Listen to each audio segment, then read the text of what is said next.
Hi students, இந்த வீடியோவை பாருங்கள். இதில் இந்த பஞ்ச் நீடில் செட்டிக்கு தானே இதில் ப்ளூ பர்பிள் இந்த ரெண்டுமே ஒன்று தான். ஃபஸ்ட்டுக்கு நான் ப்ளூவில் செஞ்சு காட்டிருக்கிறதுனால இதில் பர்பிளில் செஞ்சு காட்டுறேன்.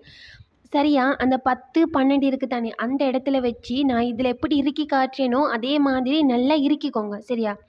நல்லா இறுக்கிட்டு எப்படி வந்து வூல் போடுறேங்கிற தெரியுமே, போட்டுட்டு நல்லா அதை நல்லா இறுக்கிக்கோங்க. இறுக்கிட்டு அந்த கீழே உள்ள டொப்பி இருக்குது தானே, அது கலண்டுச்சுன்னா அதையும் வந்து அந்த கீழே உள்ள டொப்பையும் வந்து மூடிக்கோங்க. சரியா? முதலாவது இது அதை ஃபுல்லாக மூடினதுக்கு பின்னால் நீங்கள் செய்ய வேண்டியது தான் என்னது, அதை வந்து பஞ்ச் பண்ணுறது. சரியா? நான் இப்போ இதில் எப்படி காட்டியிருக்கிறேனோ அதே மாதிரி பஞ்ச் பண்ணுங்கள். முதலாவது நீங்கள் நீடில் செட்டை குத்தினதுக்கு பின்னால் என்ன நடக்கும், வூல் வந்து வெளியில் வரும். சரியா? வூல் வெளியில் வந்த பிறகு அதில் வந்து உங்களோட விரலை நல்லா டீப்பாக வச்சுக்கோங்க. சரியா?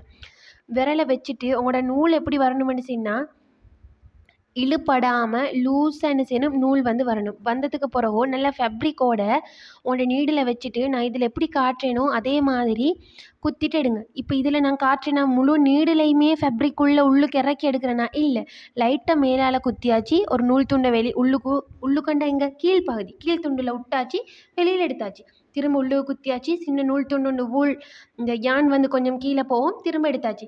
இப்படி லைட்டாக நீங்கள் ப்ரெஸ் பண்ணிக்கிட்டே போனீங்கன்னா சரி. இங்கே அந்த நூல் கரெக்டாக வரணும். நீடில் செட்டில் அந்த செட் பண்ணுற இடத்த ஒழுங்காக செட் பண்ணி நல்லா இருக்கணும். நீடில் ஃபுல்லாக வெளியில் இருக்கணும். ஒழுங்கான முறையில் பிடிச்சி ஃபேப்ரிக்கை ஃப்ரேமில் நல்லா போட்டணும். எப்படின்னா இறுக்கி போட்டுக்கணும். போட்டு நீங்கள் தைச்சிங்கன்னா சரி. நீங்கள் தைச்சிட்டு போகிறது அந்த நூல் கூட கலராது. இங்கே பாருங்கள், நான் காட்டிக்கிறேன் எப்படி காட்டுது. அதே மாதிரி வெளியில் இருக்கணும். அது பெருசாக சிறுசாண்டு பார்க்க வேணும், சைஸஸ் பார்க்க தேவையில்ல. குத்தி எடுக்கும்போது சின்ன யான் துண்டு ஒன்று வெளியில் வந்திருக்கணும், எங்கள் சைட் பின்னுக்கு சைட். சரியா? இப்போ மேலால் பாருங்கள், நான் அதை இதாக்கி காட்டுறேன், நூல் வெளியில் வருதா இல்லை. ஸோ இவ்வளோதான். சரியா? இதில் நீங்கள் எங்கே சரி ஒரு இடத்துல மிஸ்டேக் பண்ணால் மட்டும்தான் உண்டு இந்த மேலால் வந்து நூல் பெருசாக பூத்திருக்கும். சரியா? அடுத்தது நான் இந்த காட்டுறதை பாருங்கள். இப்போ நான் ஜூம் பண்ணி இதில் காட்டுவேன். இதில் இந்த வெட்டிப்பட்ட மாதிரி ஒரு துண்டு இருக்குது தானே நீடில், அந்த வெட்டிப்பட்ட துண்டு தான் முன்னோக்கி போகணும். சரியா? அந்த வெட்டிப்பட்ட துண்டு என்ன செய்யணும்னு சொன்னால் முன்னோக்கி போகணும். பாருங்கள், நான் காட்டிக்கிறேன். ரைட், அந்த வெட்டிப்பட்ட துண்டு தான் அந்த முன்னோக்கி தைக்கணும். அதுதான் முன்னுக்கு தைச்சி கொண்டு போகணும். சரியா?